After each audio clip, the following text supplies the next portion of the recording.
আসসালামু আলাইকুম এনিয়া একাডেমি এবং জাহেদ কমার্স পয়েন্টের পক্ষ থেকে সবাইকে জানাচ্ছি শুভেচ্ছা।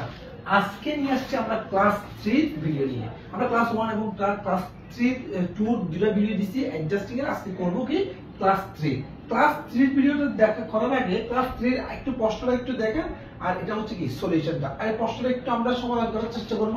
দেখেন আমরা ক্লাস 1 এবং ক্লাস 2 এর যে রুলসগুলো অ্যাপ্লাই করছিলাম, ক্লাস 3 ভিডিওতে ওই রুলসগুলো অ্যাপ্লাই হবে না।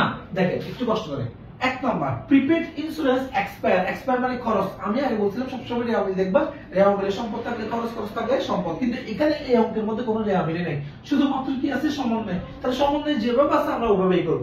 যেমন দেখেন প্রিপেড ইন্স্যুরেন্স এক্সপায়ার মানে কি হয়েছে? খরচ হয়েছে। আমরা জানি খরচ হলে খরচ কি হবে? ডেবিট। খরচ হলে খরচ ডেবিট, অর্থাৎ ইন্স্যুরেন্স এক্সপেন্স ডেবিট আর ক্রেডিট কি? Prepaid insurance. দেখেন আনসারে insurance expense debit, prepaid insurance credit. এরপর দুই নাম্বারটা আনইউজড অফিস সাপ্লাইজ। আনইউজড মানে কি? ব্যবহার হয়নি, অর্থাৎ সম্পদ। আমরা জানি সম্পদ হলে সম্পদ ডেবিট, অফিস সাপ্লাইজ ডেবিট।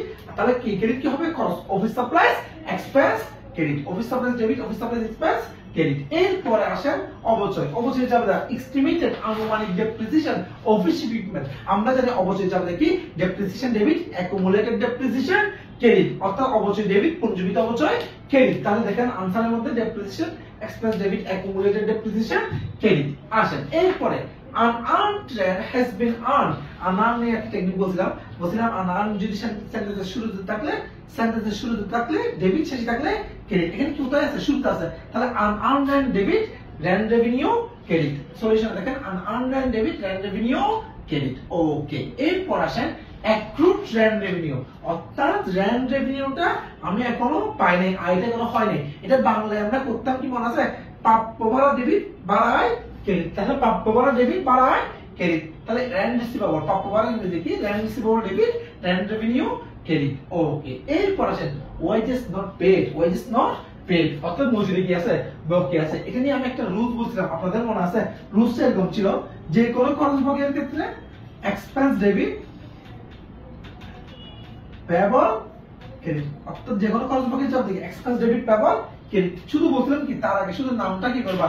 বসে দিবা, অর্থাৎ ওয়েজেস এক্সপেন্স, ওয়েজেস পেয়েবল। ঠিক সেম প্রপার্টি ট্যাক্স আনপেড বলছে না? তাহলে ঠিক same tax expense, tax payable. তারপর ইন্টারেস্ট অন মর্টগেজ, বন্ধকির সুদ অ্যাক্রুড বলছে না? তাহলে ইন্টারেস্ট এক্সপেন্স, যে কোনো খরচ বকেয়া যাবে না ইন্টারেস্ট পেয়েবল, যে কোনো খরচ বকেয়া যাবে না। ঠিক সেম, অর্থাৎ house rent 1 month did not paid, অপরিশোধিত, অর্থাৎ বকেয়া না। তাহলে কি হবে? রেন্ট এক্সপেন্স, রেন্ট দেখেন যে কোনো সবগুলো একই কথা, রেন্ট পেয়েবল। ইন্টারেস্ট অ্যাক্রুড এটা কিন্তু ভিন্ন, এটা কার নোট রিসিভেবল, এটা খরচ বকেয়া না, এটা হচ্ছে আয় বকেয়া। আগে এই 6 থেকে 6 7 8 9 চারটা যাবে যে আমরা এখন সলিউশন করছি, এগুলো একটু হয়েছে কিনা আমরা একটু আনসারে গিয়ে দেখে আসি।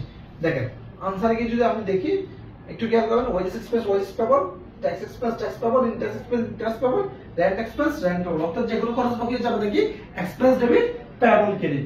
এরপর সর্বশেষ যেটা ছিল interest accrued on note receivable. Note receivable মানে প্রাপ্য সুদ, প্রাপ্য সুদের কি বকেয়া? সুদ বকেয়া। প্রাপ্য সুদ বকেয়া যাবে নাকি আমরা বাংলায় লিখতাম কি? প্রাপ্য সুদ ডেবিট, প্রাপ্য সুদ ডেবিট, সুদ রেভিনিউ ক্রেডিট। দেখেন ইন্টারেস্ট রিসিভেবল, ইন্টারেস্ট রেভিনিউ। আশা করি ক্লাস 3 বুঝছেন। ইনশাআল্লাহ ক্লাস 4 নিয়ে আমরা আগামীকাল আবার হাজির হব আপনাদের সামনে। ততক্ষণ পর্যন্ত ভালো থাকবেন, সুস্থ থাকবেন, সুন্দর থাকবেন। আল্লাহ হাফেজ।